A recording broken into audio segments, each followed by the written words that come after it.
and welcome to A6 Battlerite. So my last video attracted a lot more attention than previous videos, and I've been reading through the feedback and the comments, and I've decided to go ahead and create another video covering the range characters, what makes them unique, what sets them apart from the rest, as well as highlighting any weaknesses that they might suffer from. So starting off vertically, let's go in with Alicia. Alicia is an ice sculptor from the north who wields the power of ice to subdue her foes. She's best played at a distance since she can inflict the chill status effect onto foes, which reduces their movement speed and makes them take more damage from her abilities. She's a little lacking on the mobility side, but she has the tools to support herself and her team with ice shields and large AoE damage. I'd recommend Alicia to the player that likes to play combo mages. Her crowd control is pretty high with the ability to freeze enemies, and she has a large amount of AoE. Her ultimate is a large pathway that causes enemies to freeze when caught within it.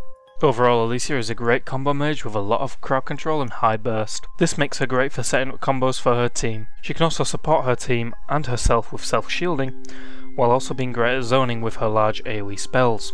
One of her main downsides though is that she's not very mobile. Ashka is a masked creature specialising in dark sorcery and pyrokinetic magic. He has the power to ignite his enemies, dealing burn damage over time, which can be renewed by landing fireball hits.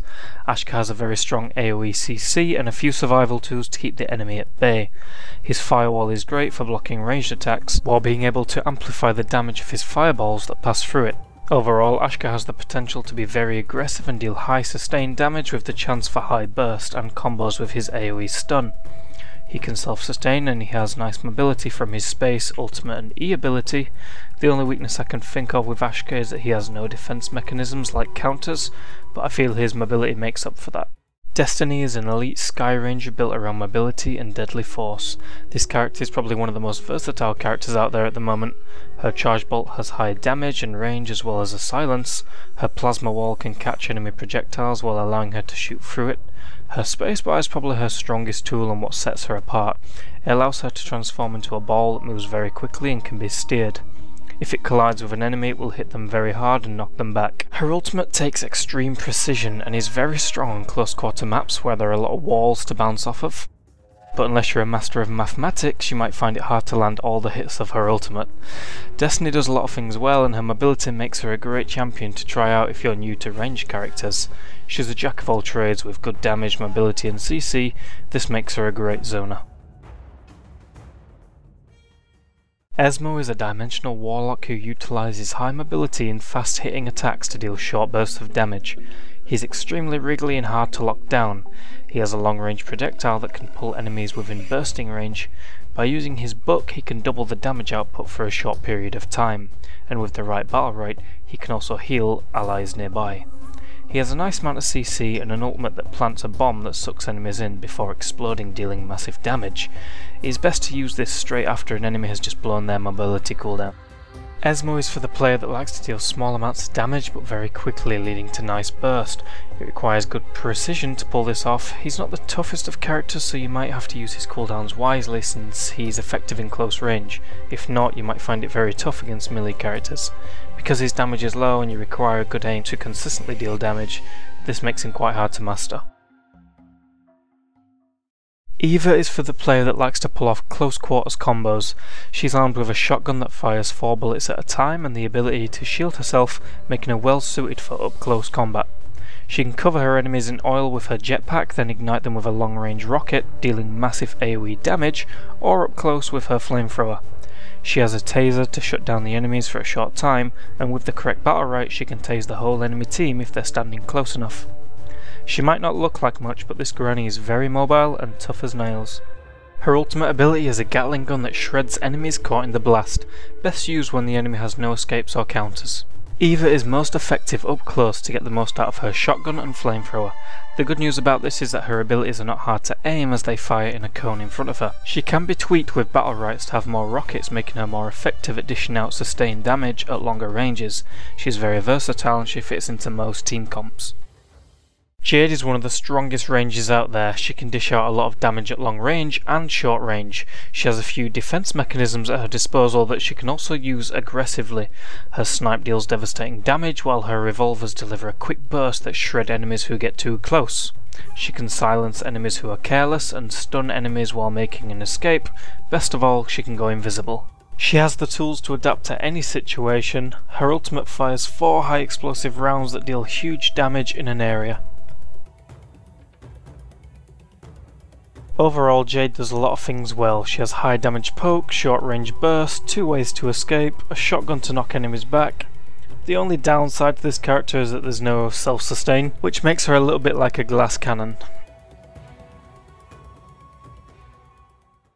Jumong is probably the best zoning range character in the game currently. He has a lot of large AoE map control that he relies on to survive. His bear traps are useful for catching distant enemies to land your steady shots, while your arrow rain can snare and melt any melee characters trying to move up on you. Now Jumong can double cast most abilities if his weapon is charged. His mobility is quite limited due to his huge damage output. He's often focused in team fights. This can be quite useful and used to your advantage, as you can bait people into your traps for easy kills. Positioning is key with this character. Now correct me if I'm wrong, but I'm pretty sure Jumong has the longest ranged ultimate projectile. It's pretty telegraphed, but damn does it feel satisfying when you ping someone across the map with it. Add a 360 for star points, of course. Unlike Jade, Jumong can actually sustain himself with Hunter's Mark, regaining small amounts of health on shots that he lands. His mobility is definitely not his forte, but when it comes to locking down parts of the map with large AoE presence while dishing out huge damage, Jumong is the man. Taya probably has the most interesting mechanic out of the range characters. Her weapons are boomerangs, and as such they act like boomerangs. Her M1s deal damage on the way out and the way back in, while her M2 is thrown in like an arc shape. This is where the skill with this character lies. If the enemy stands too close when you use the M2 arc, it won't hit. Taya is good at supplying her team with mobility and movement, making her a good character to synergize with low mobility characters like Jumong or Varesh. Her ultimate calls an amount from the direction you choose, damaging enemies caught in the pathway. She then gains a large movement speed and shield while throwing empowered boomerangs for a short time. Taya is all about keeping herself and her team mobile. She has a strong combo potential and some nice stuns. She is a little hard to master though due to the nature of her trajectory. She fits well into any team that has low mobile characters. So Varesh in my opinion is the most difficult character in the game, and I've seen so many people lately say I don't even know what Varesh does. So I'm going to break it down in the simplest way I can and explain what his kit does. So he has 2 shots. He has a blue one and a purple one. The blue one is the easiest one to land and that gives corruption, while the purple one hits harder and that gives judgment. Pretty easy to understand, right? Now we throw the E into the mix.